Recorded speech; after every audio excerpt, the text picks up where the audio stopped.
Welcome to Cold Steel, the Canadian Journal of Surgery podcast, with your hosts Amir Farouk and Chad Ball. The goal of the CJS podcast is threefold. The first is to highlight the best research currently being completed by Canadian surgeons. The second is to offer educational topics for both surgeons and trainees alike. And most importantly, the third goal is to inspire discussion, thoughts, creativity, and career development in all Canadian surgeons. We hope you enjoy it.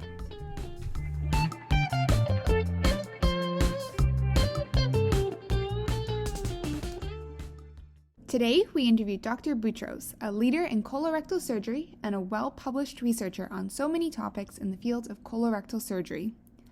Today's episode focuses on low anterior resection syndrome, otherwise known as LARS. We discussed many important facets, including the pathophysiology of LARS, intraoperative techniques to mitigate the impact of LARS on patients, the management of LARS postoperatively, and finally, research surrounding patient-reported outcomes. Dr. Boutros, it's an absolute pleasure and an honor to finally have you on the Cold Steel podcast. You're obviously a Canadian surgical icon for colorectal surgery, and although we're sad to have lost you to the U.S.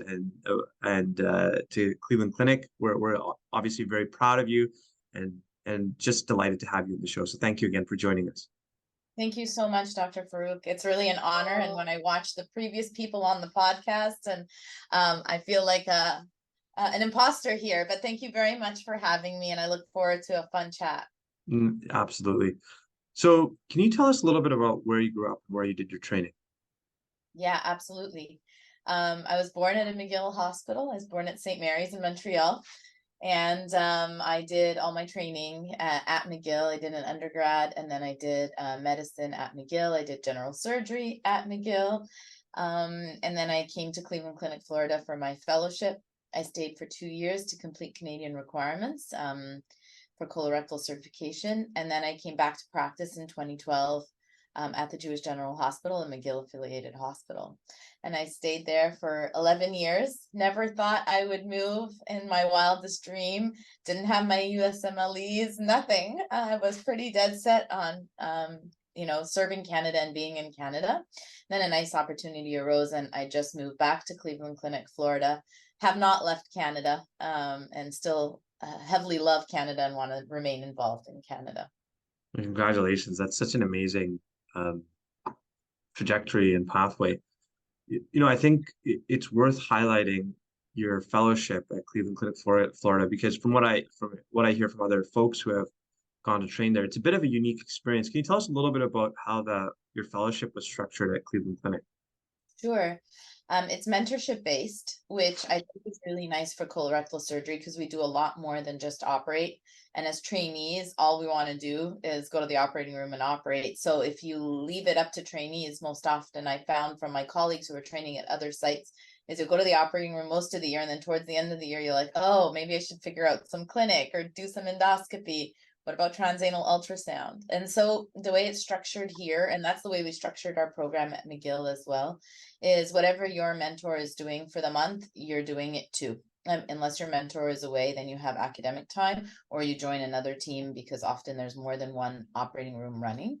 And so in a model like Cleveland Clinic, that amounts to going to the operating room 2 to 3 times a week, doing endoscopy for half day or full day a week, and doing at least a day of clinic a week. That way you really make sure you're covering the breadth of colorectal surgery as you go throughout the fellowship, and you rotated with each attending twice. So first time it's a little colder, you don't know each other well, and then the second time you know them really well. And then most people do 1 year.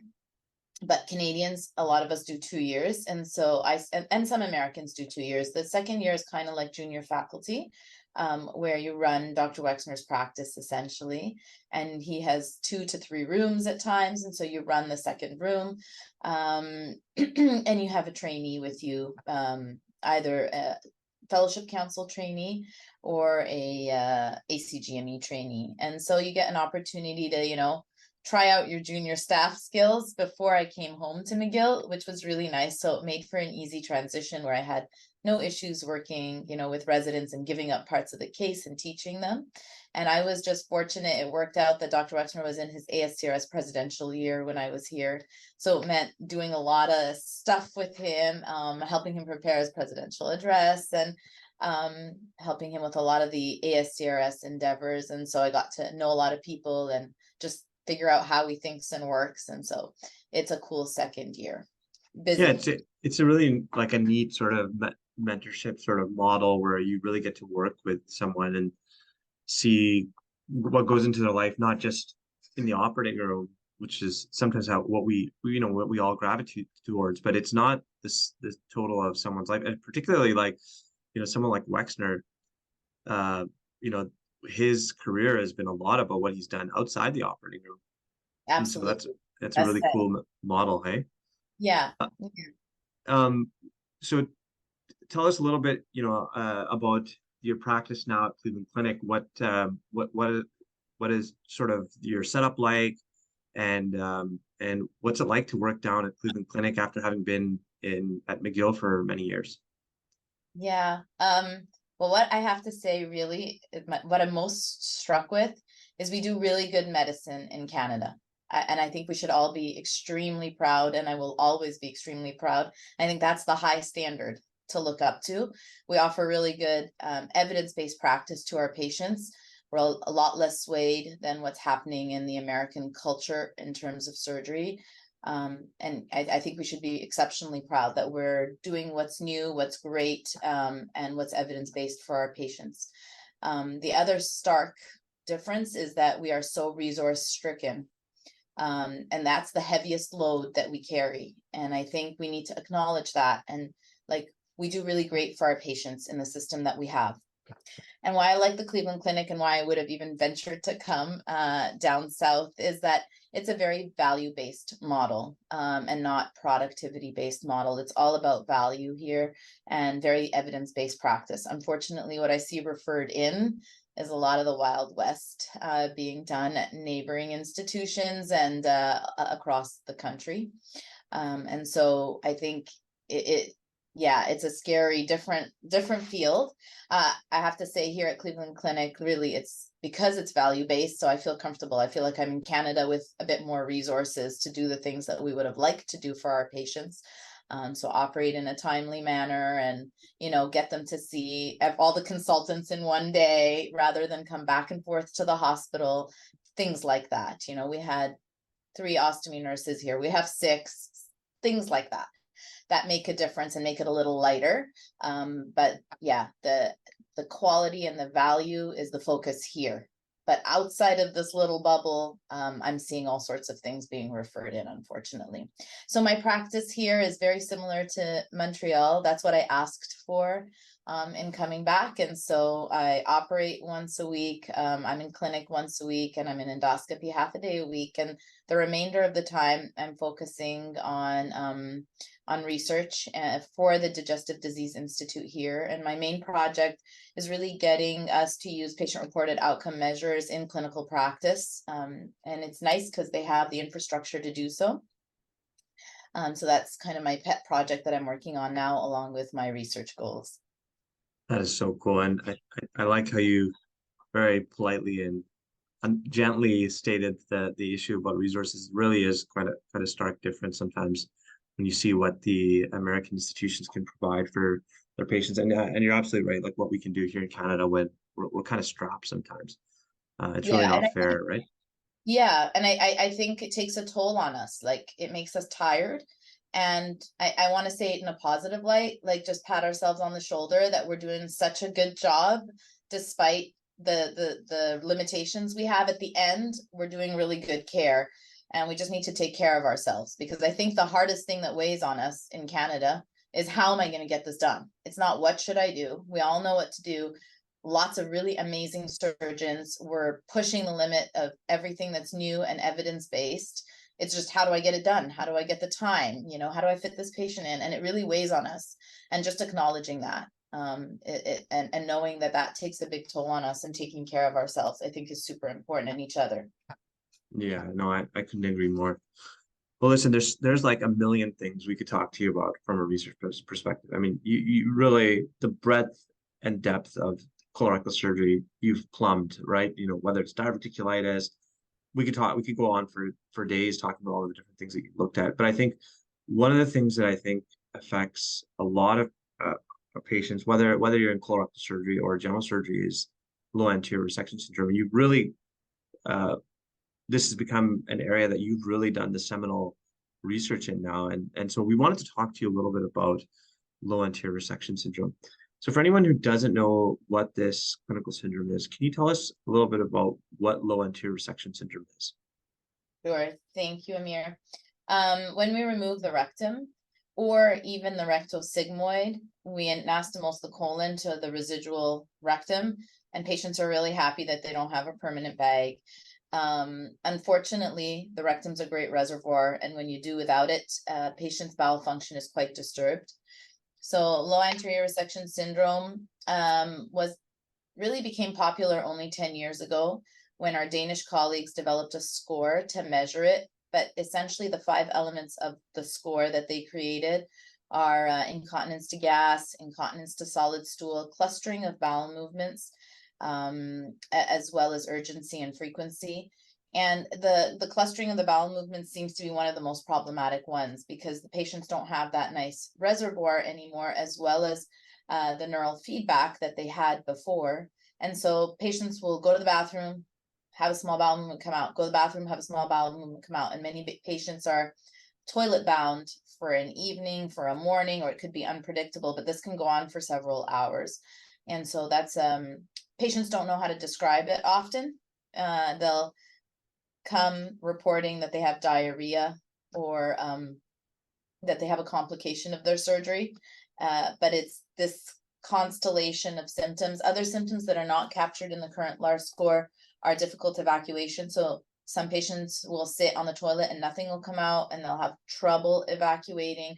All this disordered bowel function after a restorative proctectomy is really encapsulated in LARS. Bill Heald described it. He noticed in the 1990s, he taught total mesorectal excision. You got to take out the entire rectum with its package all the way to the pelvic floor. But then he noticed that if you anastomose really low, as he had initially described, functions really bad.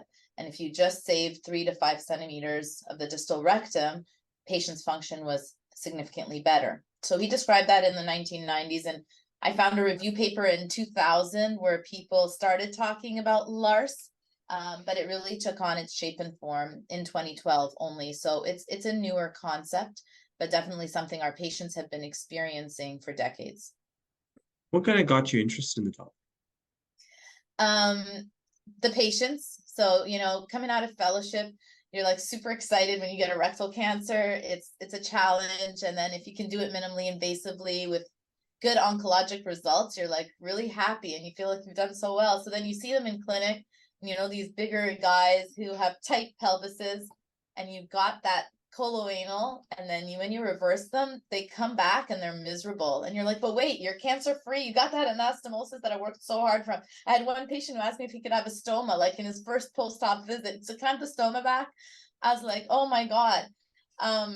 We are not doing them a service. And they would show up on my list, my clinic list, and their complaint that the intake would take was diarrhea, complication of surgery. And I was like, what complication? You did fine. And then I realized it was a problem, and I was spending a lot of time in clinic talking about LARS. And then one of our nurse people, like our clinical oncology nurse, she said to me, hey, Marylise, what do you think if we do the LARS score? I saw this LARS score. What do you say we do it with our patients in clinic? And I said, yeah, that's great. Let's do it. And let's make sure that it gets into the chart so that if you do it with the patient, then I can see the score.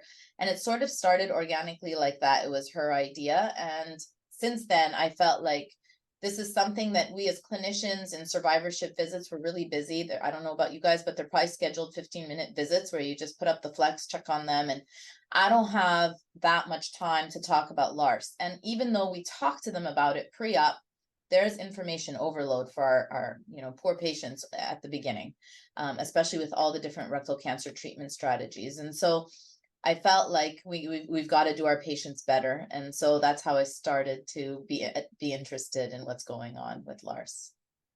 Yeah, I mean, that's such a fascinating story, and it's inspiring in that you looked at something that our patients deal with all the time and took that and really ran with it. And I think it is interesting that, like, you know, how long have we been doing rectal cancer surgery in the modern form, and yet we really don't have a lot of good strategies, ways to predict. And, like, there's a lot of work that needs to be done in this area. Carl Brown would always tell patients after we reverse the ileostomy, like, look, you're going to hate me for the first month, and then it gets better. But anyways, well, I want to talk to you a little bit more about that time aspect as well too. But can you tell us a little bit about, in the work that you've done, how do you understand the pathophysiology of LARS, and how does it seem to develop? Well, you're right. We don't know much. I was just with Charlie Knowles in England, who is really working on pathophysiology. So I'm echoing what other people have done. But first and foremost, you remove the rectum. It's a beautiful reservoir, and you don't know it till you lose it. So that's a big part of it. Even if you do a sigmoid resection for our general surgery colleagues, and you remove the sigmoid, you leave the rectum completely intact. What Charlie showed is that at the rectal sigmoid, there's some back pressure. It is a true valve, if you want to say, and there's some back pressure that holds the stool out of the rectum. He was telling me, like, Marylise, stool doesn't sit in your rectum all day. It actually, when it sits in your rectum, you know it's there, and then you go to the bathroom. So I didn't appreciate that till our last conversation where he was showing me some of his work. But there's this valve at the rectal sigmoid with back pressure. And when you do a sigmoid resection, say for diverticulitis, and you anastomose to the upper rectum, you remove that valve.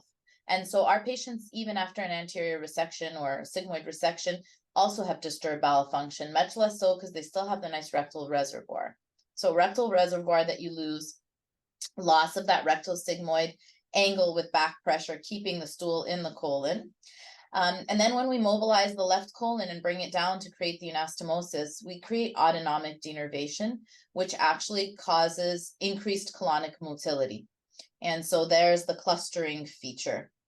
Then you add some pelvic radiation and some fibrosis, you definitely affect the nerves there. Add some staplers or hand-sewn coloanal. You are, meddling with the resting anal pressure. And there you go, you have sort of the constellation of what we experience as LARS.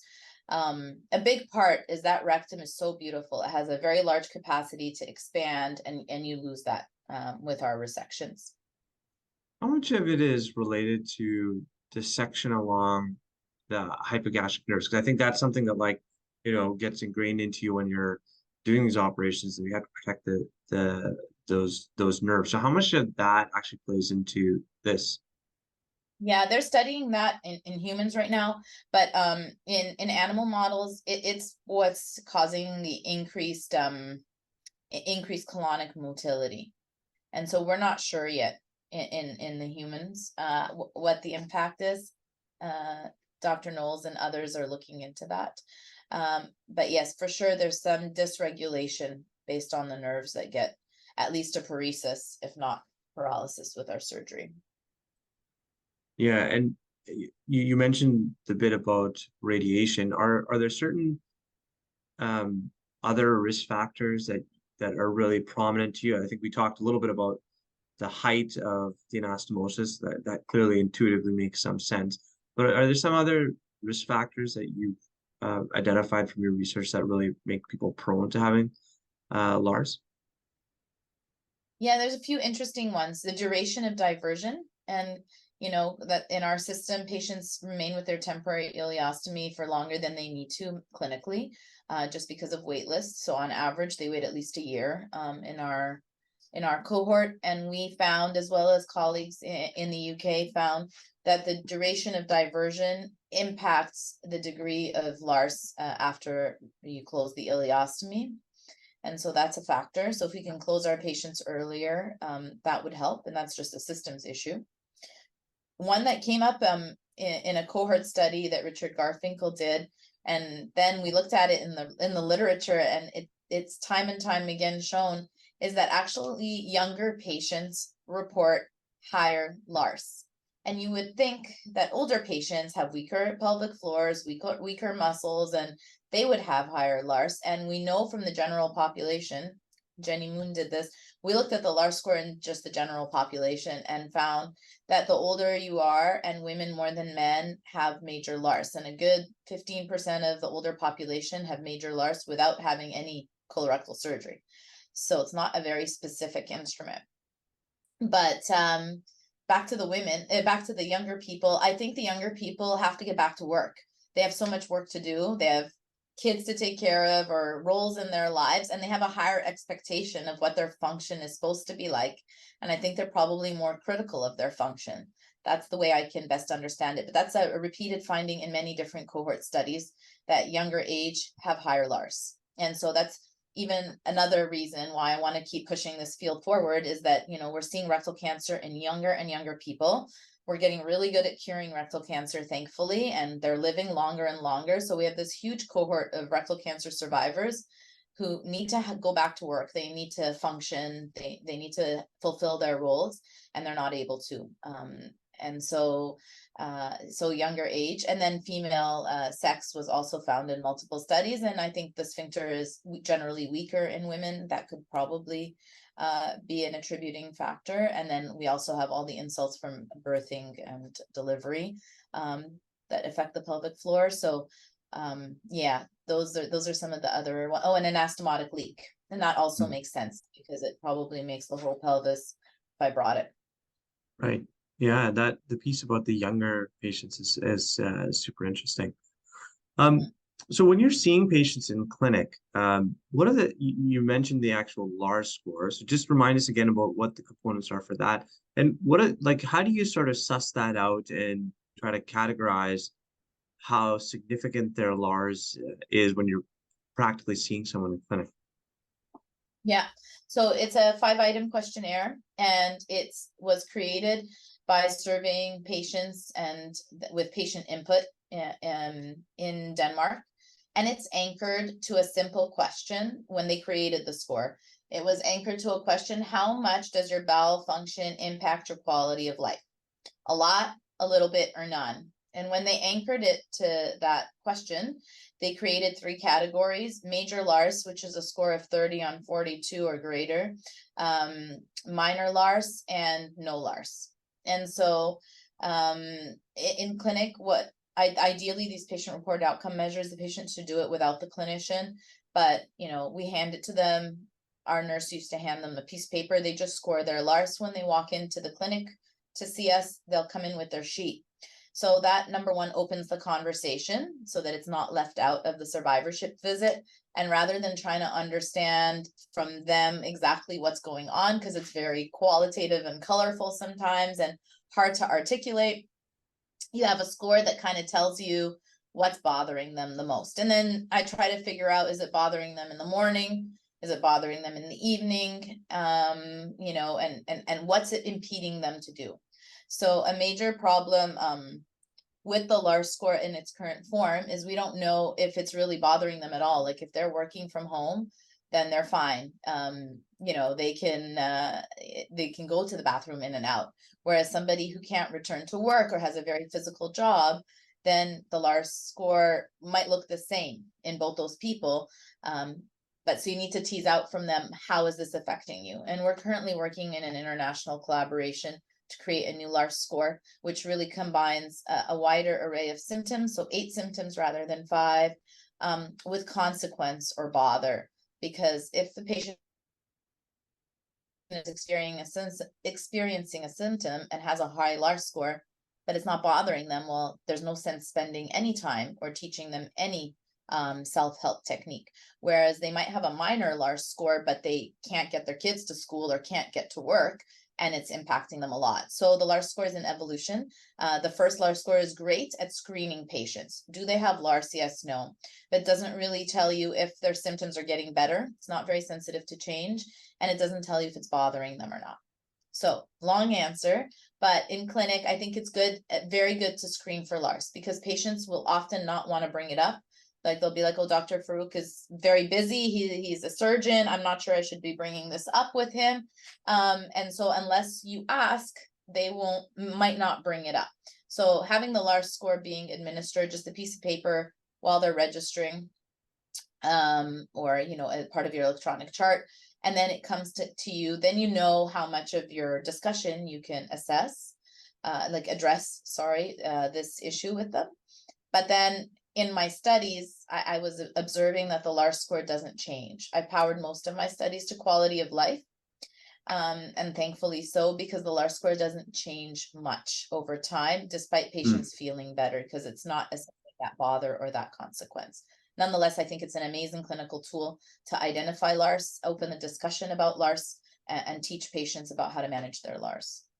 That's interesting what you just said about their LARS score not actually improving very much over time, because, you know, anecdotally, it seems that patients get better. But I think what I'm hearing you say is that it's not that so much that they're getting better, it's more so that they've perhaps adapted to what their function is going to be like. So it seems like a much more complicated situation than simply just saying, like, this is how many times I have bowel movements, or this is how often I have diarrhea, or whatever the case may be. It's a very complex set of interactions between their physiologic function and their activities in their life. Is that fair? That's better said than I've ever said it, but it is true. Exactly so. So do we see any improvement over time, or is that just something that just that the people adapt to having LARS? From the Danish work and from European work, and we're looking to hopefully have our own Canadian data soon, is that about 60% of people will have major LARS after proctectomy or after reversal of their ileostomy. And it probably gets better to 50% at 1 year. So 10% get significantly better to drop out of that major LARS category. I think what really does happen is patients adapt, like you're saying, and they learn some self-management strategies, whatever they be. You know, most patients come to our clinics and they don't eat before they come. Okay, they come with their little bag of extra change of clothes and they actually don't eat. And we tell them, you guys can eat. They're like, no, we can't. You know, we won't know where the bathroom is. And so, so I think in our new LARS score, we hopefully want to see an improvement because they're adapting. Despite that the number of bowel movements or the number of accidents may not be that improving that much. For longer term data, there was a nice one that said 75% of people stay exactly in the same category of LARS. 10% get worse over 10 years and 15% get better. So yes, 10 to 15% do get better. And when I read qualitative studies, I see a lot of remarks from patients that say, that we surgeons told them, give it a year, it'll get better. Give it a few weeks, it'll get better. For sure, I think the first 3 months are rock and roll. Like patients are up at night. Patients and they feel like the world is going to end. So something does get a little bit better that we're not capturing granularly very well. And I think the first year is the toughest year. And so physiologically, they do improve a little bit. And then to a large part, they adapt. Yeah. I mean, one thing just before we go on that I forgot to ask you is, what is the incidence of LARS? Like, let's say if you just specifically talk about rectal cancer, how often do patients get LARS, and how does that change when they've had radiation? Obviously, this is a complicated, nuanced sort of question nowadays, especially with rectal cancer being the way it is. But can you give us a sense of how often do people get LARS if you look at all comers for rectal cancer? Yeah, it depends obviously when you ask them, but initially in the first year, 60% have major LARS and 70% have any LARS. And by the end of the first year, 50% have some degree of LARS. That's so, I mean, these are not huge numbers, right? Yeah. We've talked a lot about the score, the LARS score, and how you're developing a new score. And obviously a passion for you seems to be patient-reported outcomes and that type of research. Can you talk to us a little bit about, so first of all, there's a lot of different terms that get thrown around, patient-reported outcomes. There's a few other terms that aren't even coming to my brain at this moment. Can you talk to us a little bit about what it means to look at patient-reported outcomes. How do you actually go about studying a complex topic like this, where there's all these interplay of different factors that are going on? Yeah, it's taken me to a field that I didn't study when I was in training, but that I found super helpful. I think it comes down to asking the patient, right? I don't think this is something that we as physicians can measure because of all the factors that are attributing to it. So we as physicians can recognize that it's a problem, but I think if we're going to bring this field forward, we need to ask the patient. And there's the two main ways that I find have been helpful to bring the field forward are to use patient-reported outcomes in our research and to use qualitative methodology, neither of which I was well trained in before. So for qualitative methodology, it's like really grown on me. I thought it was a bit hocus pocus, when I was a trainee, and it's great because a lot of, I think, the ideas I get for the next study come from qualitative work that either I've done or that I've read that someone else has done. But that's where you really can delve into the issue deeper with patients and understand the impact on them, understand the interplay, as we said, between their adaptive strategies and the symptoms that they're having. And so before each study almost launches, I have a qualitative component where I really delve deeper in a focus group or in one-on-one interviews with patients, likewise with physicians and nurse practitioners, to understand some of the issues and barriers of whatever I'm planning to implement. And I've found that to be super helpful, is just talking to the patients in a methodical way and getting their opinion and understanding their lived experience. I think it's quite enlightening. And I can share some papers with you that I think are remarkable for that, so we can share with our group. And then the other thing is patient-reported outcome measures. I've learned on the go about these. I think they need to be robust instruments that really respond to change, especially if we want to see a change. So unfortunately, the LARS score we talked about, it's pitfall, but there are some great generic scores and other disease-specific scores out there that are extremely well developed, that are robust, and that change with treatment or intervention, so we can see some hope and some light and move forward. And these really should be done by the patient, so they can't be too onerous. There's some great PROMs out there. You think they cover everything you want, but they're going to take half an hour to do. Patients just aren't going to do them. I think, like, the Wexner score, the LARS score, their claims to fame is that they're simple and easy to administer and they're light on the heart, so patients will do them. And we need the infrastructure and the personnel to do them, right? So patients are waiting in the waiting room most of the time for a while, at least if they're coming to Boutros Clinic. So there's an opportunity there, but you need an iPad, you need a database that these PROMs are going to go into, you need ethics so that you can study the results of these and then bring the field forward. So I think put a lot of thought into picking one or two PROMs that you want to do in whatever you're interested in improving in your clinical work. And it's hard work up front, but then if you can just do it for a year or two, you'll get really good data and you'll start understanding better the impact of what you're doing on your patients, whatever the surgery is that you're doing. Like, how do you know that you're actually doing them well? You mean well, but I don't know that we're actually doing them well.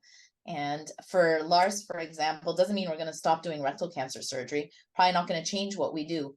But I believe strongly from the results that I've seen that we need a LARS nurse, kind of like the ostomy nurse. You need a LARS nurse or continence nurse, something that's, a person that has the time, that is going to phone these patients on week one when they think their world has ended, and help them through so that we can get the good result that we intended with all our hard work. When you think about it, a LARS nurse is not a huge investment next to how many people we can actually help and bring back to the workforce and get the result we wanted. So I think PROMs will show us how well we're doing in the service we're trying to provide. Yeah, I think that's so well said. Do you actually have a LARS nurse now at Cleveland Clinic, or is that something you're working on? I'm working on it. We do at McGill, because Richard and I ran, we called it LARS RCT, that many of our colleagues in Canada participated in. And it was an intervention where at the time of ostomy closure, we enrolled them multi-center randomized to either a LARS nurse and an educational booklet so that they know the term LARS, they know what's happening to their bodies, and we tried to do preoperative education. And then we walk the walk with them for the first year, and we're just closing that trial out now. And so we'll definitely share the booklet so as a PDF so everybody can use it in their clinics. And so the nurse who was engaged, she was an endoscopy nurse, a senior endoscopy nurse, and she's just awesome. She learned LARS management and she did this, and then she doesn't want to stop doing it. So she takes care of all our patients now and is effectively the LARS nurse at the Jewish General Hospital. And I've recruited someone here, and I'm in the process of teaching her and setting things up here. But I think any engaged nurse who, really wants to listen to the patient and walk the walk. In the study, I said her role is really a sounding board. She's not there to prescribe anything, but she's there to help and educate on all the self-management strategies for LARS, so patients don't feel abandoned and on their own when they're having the toughest time. They feel like, oh, small operation and I'm going to go back to normal, and then they're hit with this very different new normal. Yeah, it's almost like this whammy where they're like, oh, finally I got rid of my loop-ileostomy. And I'm like, oh God, what just happened to me? Yeah. I think that segues really nicely into talking about the management of LARS. And I mean, again, anecdotally, you see people manage this in all sorts of different ways. What are some of the strategies that have been borne out from the work that you've done that actually do seem to help treat patients with LARS? And how do you think about that when you're seeing someone who you think has LARS? Treatment of LARS is a step-up approach, and again, our colleagues in Denmark and Europe published excellent guidelines on the management of LARS, and I think they encapsulate the treatment pretty well, and I'll share that with you. So it's an upside down pyramid, and the main trunk is managing expectations and preparing patients for what's coming up. And so preoperative education, whether it's ourselves, for sure, we all mention LARS and dysfunction in our consent discussion, but I feel that that's far gone by the time their ileostomy is closed. And so I feel that at the time of ileostomy closure is really the best time to educate patients and engage them so that they're empowered for the next part of the strategy, which is self-management strategies. And so things like Metamucil or other bulking agents, managing how much they drink and when they drink, managing high fiber foods. Most patients find that if they avoid salads and other roughage, their bowel movements will be easier to control and more predictable. And so avoiding certain diet patterns that patients find aggravating, as well as like sugary drinks and things like that, aggravate their symptoms often. And then learning Imodium, Lamodal, different strategies with antidiarrheals, cholestyramine, so patients can, experiment with antidiarrheals. And the thing is, like, the patient has to do it. We can't prescribe, oh, here, take one Imodium a day and you'll be better, because if they're having LARS symptoms all night, well, maybe they should take an Imodium before they go to bed. If the problem is the morning, then maybe they should take an Imodium with breakfast, so they need to be in tune with what's going on, because we're not with them day in and day out, is what I tell them, so they can know how to manage these self-management strategies. Anal skincare for sure, and moderating their activities in a different way to accommodate for their symptoms. So that's kind of like the first line in the management. Cool things that are like coming up is Zofran and other serotonin antagonists. A Korean trial showed that a serotonin antagonist, Ramucitron, really decreased early LARS in the first month from like 80% to, I believe, 50-something%. Good improvement, 1 pill a day, kind of like, dropping the rate of LARS. And then in Switzerland, they looked at Zofran, and, we use Zofran often. What if you gave patients Zofran once a day for the first month? Maybe it could make things a little better during that rock and roll period. And so they had some promising early results. So that's something on medication that's out there.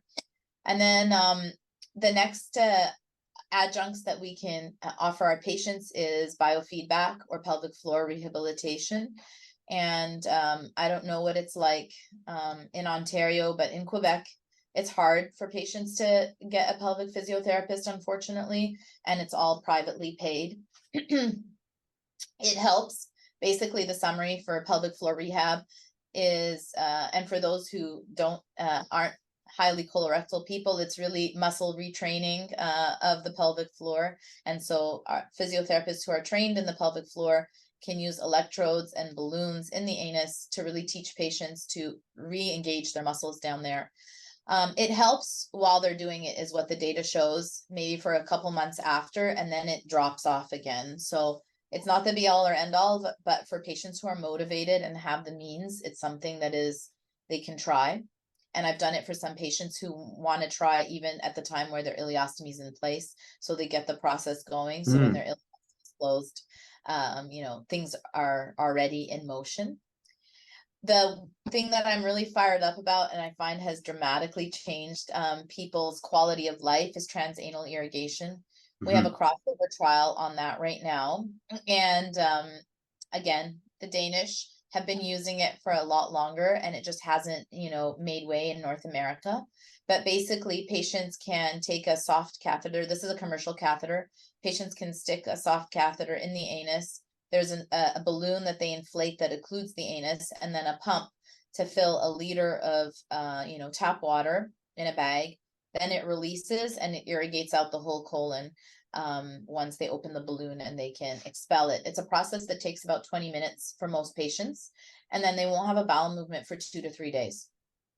So they do this and they can forget about their bowel movements and do it routinely. We ask patients to do it once a day until they fall into a pattern. Then they can drop down to every 2 days, every 3 days. So for patients who are having major LARS and are quite symptomatic, can't get back to work, this has changed their lives. They've been able to get back to work, and they've been able to get back to their routines, because it takes away all the unpredictability and being tied to a toilet that LARS does to a lot of people. And a major problem with our crossover trial, this is something that Jessica Holland and I were working on when she was at McGill, is people don't want to cross over. They beg us not to cross over. We tell them, please just cross over for 3 months so we can show, that this is helpful indeed, and then you can go back to your transanal irrigation. So I think that's something we can offer our patients probably earlier on, not wait for 2 years of suffering if they're really having, an impact on their able to function and their quality of life.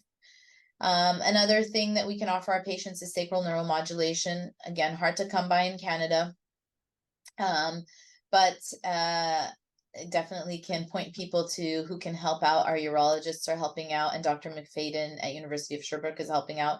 And I'm very hopeful that we'll have a few sacral neuromodulation champions in Quebec and Ontario soon.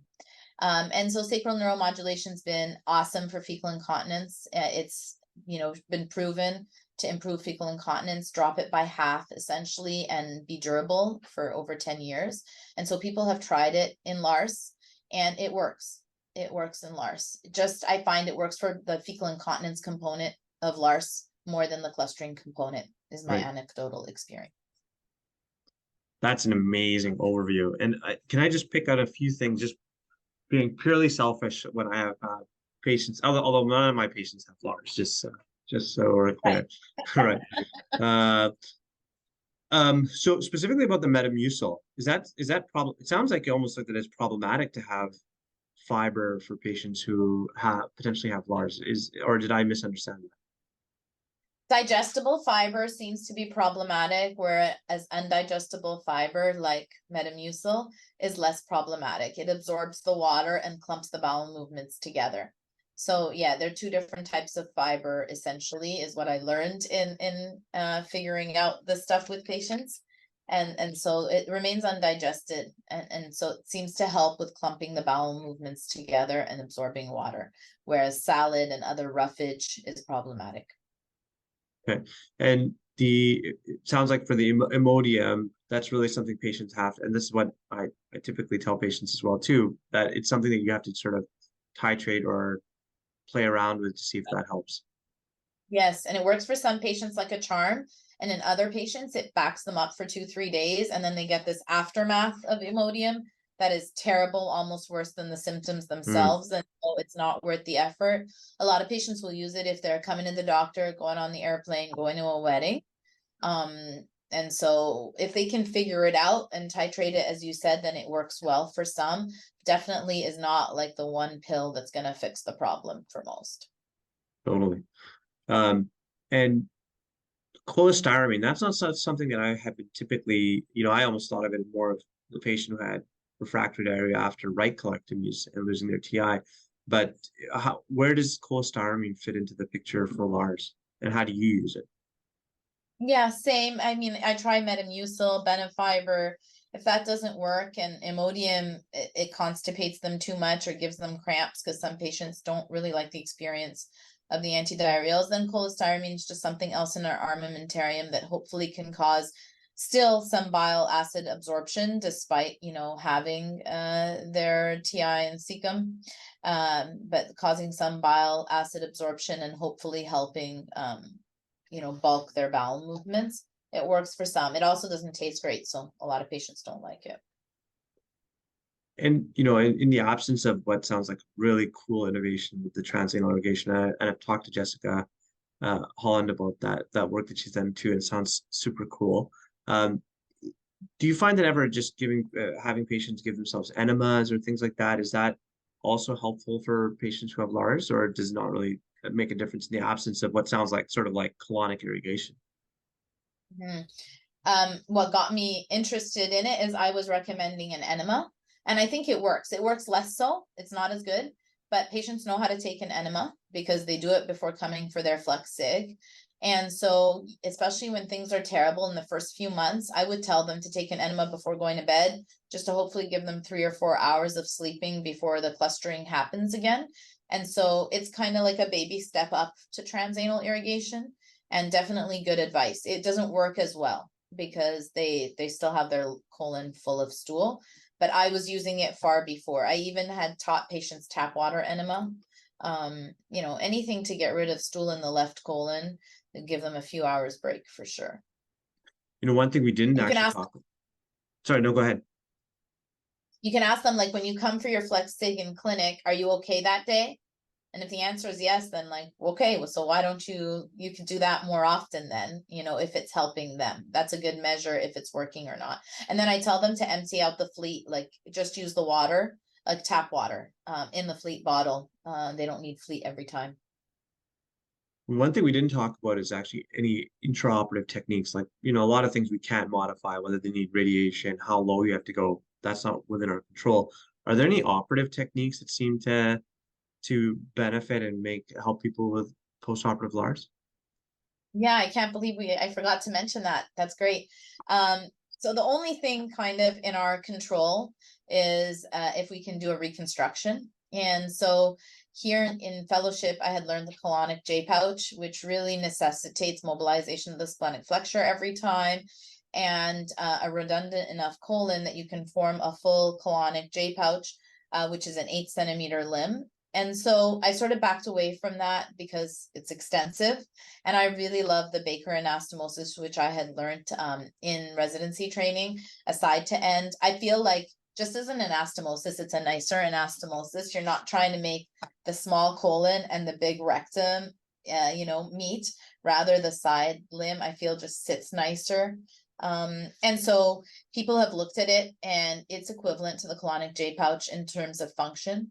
And all these restorative techniques, as much as we would love them to change outcome, they essentially probably impact stool frequency in the first 18 months, and then it plateaus, and everybody's the same as a straight to end. But you know what? That's the part that really impacts patients' lives when it's all new. And so I've had some people with Baker anastomosis that have 2 or 3 regular bowel movements with very minimal clustering. I've had some that, you wouldn't tell that I did a restorative technique because they're still having terrible symptoms.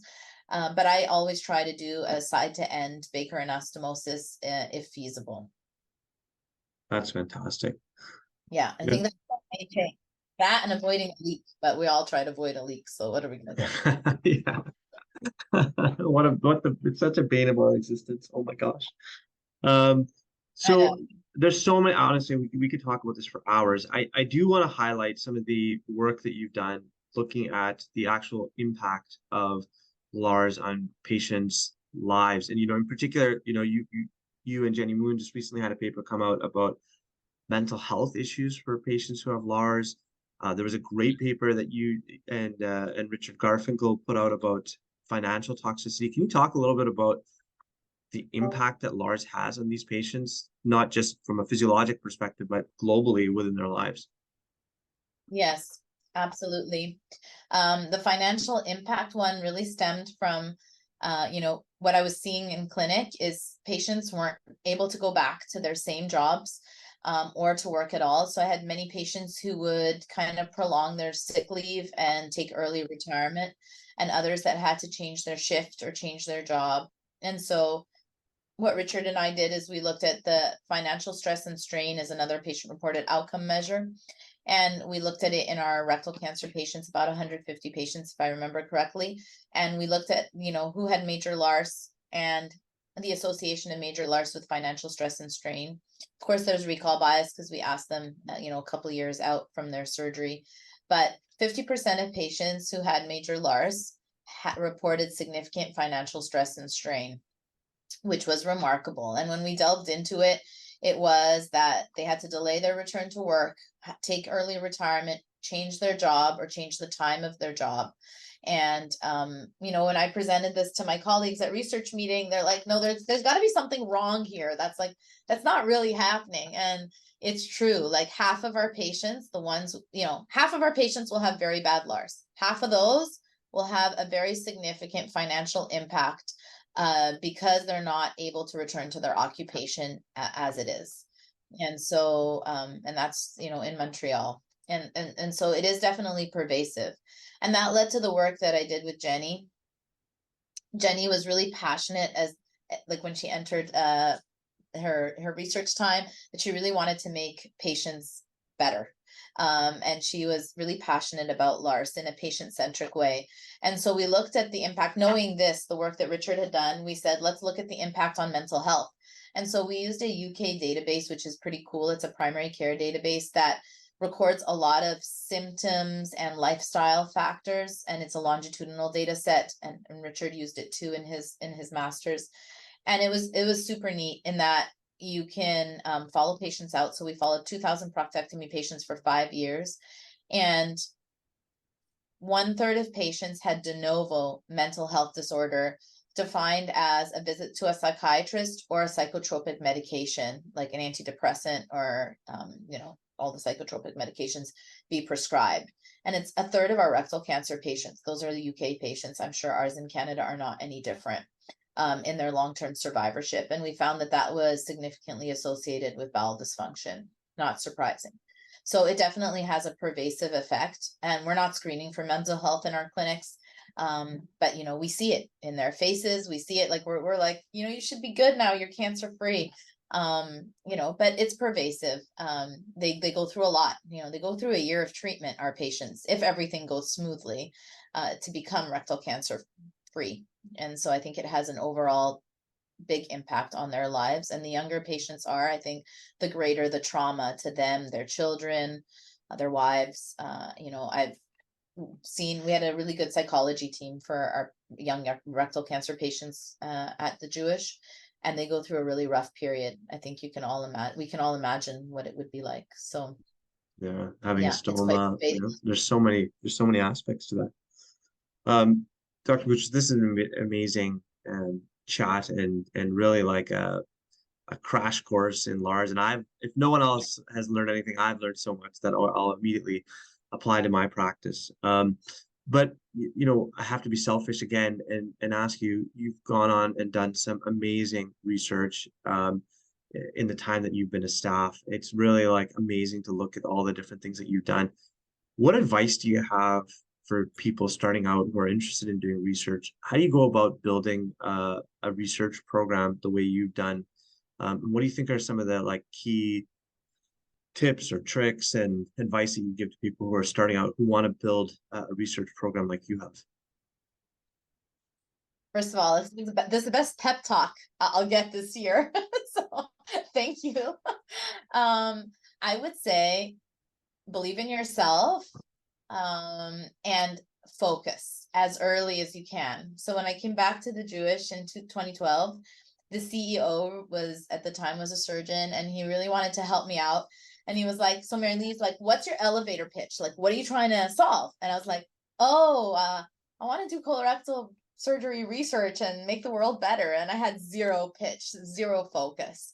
And only when I just dabbled in everything, and, I was having fun doing it all. But when you focus, you say, like, and it doesn't matter if you change your focus. You say, diverticulitis. I see a lot of it.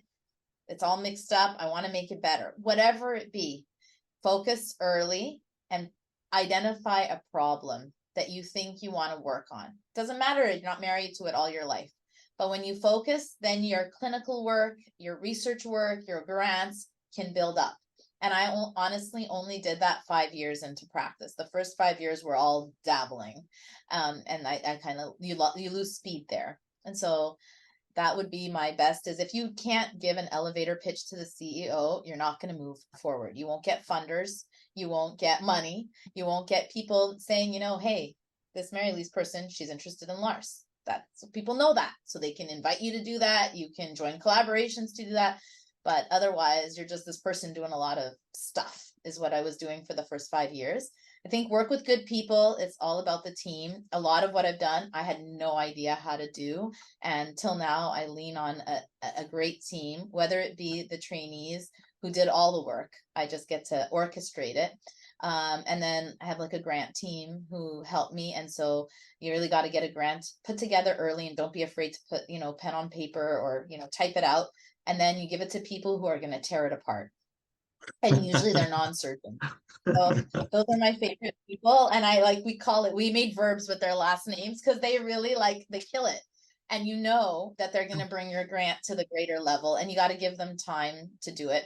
So I think that grant team is really, really helpful. And then you need money. And so I was very fortunate that Caroline Vasilevsky, she really saw what I wanted to do from the beginning and funded this program with philanthropy and department funds. And I didn't have to raise those funds myself at first, but then the funds bring themselves, because patients see what you're trying to do and they donate and contribute to the funds. But you need some money, because eventually you want a full-time employee to help you do all of this stuff. And, so I think those are the main things, but focus early, get your elevator pitch early. Yeah. Part 2 of the podcast with Dr. Boutros is going to be how to write your elevator pitch, get money, become the most productive you. That is such great advice. I mean, I just want to also just mention that you are also the president of or the organizer for the next SAGES meeting. Like, you're involved in all these different societies. You have a young family. Do you have to pause there, Dr. Boutros? No, I'm okay. Okay. I just saw this hand coming up. So I just wanted to say that, you're involved in all these different societies. You have a family. How do you juggle all these different elements in your life? Oh, well, I think, I have a great partner, and it's, I don't know that I have a good recipe. I think having your priorities. So my husband, before I take on any bigger role, I'll say, hey, I was offered to do this. And he said, well, will it make you happy? I said, yeah, I like it. And then he'd say, well, what will it take the place of? How are you going to manage? And so he's the voice of reason. He's also the one taking care of the kids when I'm not there. I think so. I pick and choose. You got to pick and choose what you want to do, and how it fits into the bigger frame of your focus.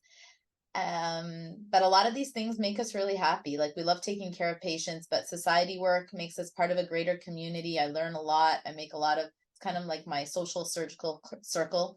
So you learn from a lot of people. You get to do really cool collaborations. And so I prioritize that work because I think it's fun. Trainees and mentorship, I think, make us really happy. And at the end of the day, I think it's where I feel the most fulfilled, that, you see the younger generation doing better than ourselves, and doing great things.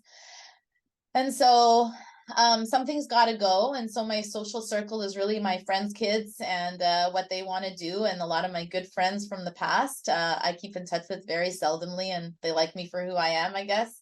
And so something has to give, right? And so the kids and the family are the priority, and I compartmentalize.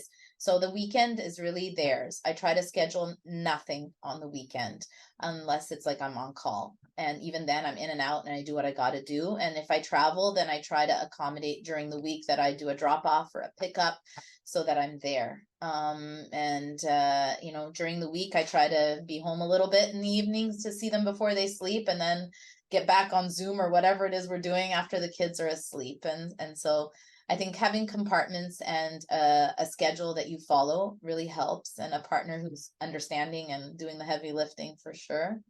And then picking things that you like to do so you can be happy. And when you're happy at work, you're happy at home, and you're able to sleep a little less or work a little harder, I guess. But I don't know that I'm a good example. That is such sage advice.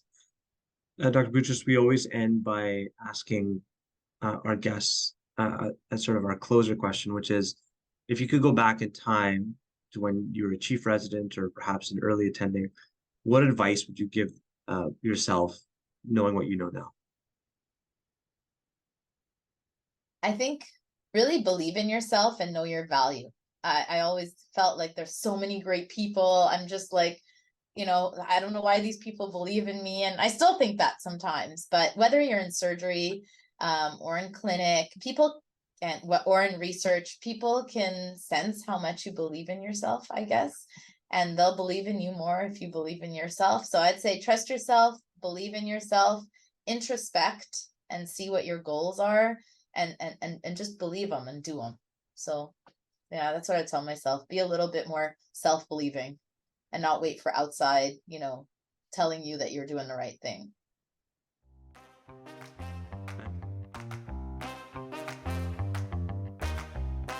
You've been listening to Cold Steel, the official podcast of the Canadian Journal of Surgery. This episode was produced and edited by Kirsten Allen, one of our new team members on the Cold Steel team and a medical student at Queen's University. If you have comments or questions, please email us at podcast.cjs@gmail.com. Thanks for listening.